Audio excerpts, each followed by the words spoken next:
தயிர் சாதம் கலந்துக்கலாம். சாதம் வந்து நல்லா குழைய வடிச்சு வச்சிருக்கேன். தேவையான உப்பை போட்டு பசிச்சுக்கலாம் ஒரு வாட்டி. நல்லா கெட்டி தயிர் வந்து ஒரு 2 கரண்டி ஃபர்ஸ்ட் விட்டுக்கலாம்.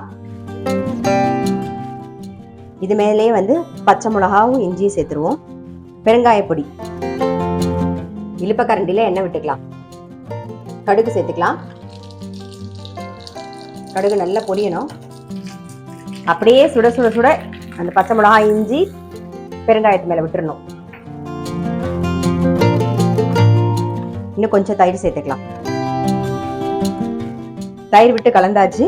நல்லா ஒரு டம்ளர் பால் சேர்த்துக்கிறேன். காய்ச்சின பால் விட்டோம்னா வந்து சாதம் வந்து புளிக்காம இருக்கும். எப்பயுமே வந்து தயிர் சாதம் கலக்கும் போது தயிரை விட்டு நல்லா மிக்ஸ் பண்ணிட்டு லாஸ்டா ஒரு டம்ளர் பால் விட்டு கலந்தீங்கன்னா வந்து தயிர் சாதம் புளிக்காம இருக்கும். தயிர் சாதம் ரெடி.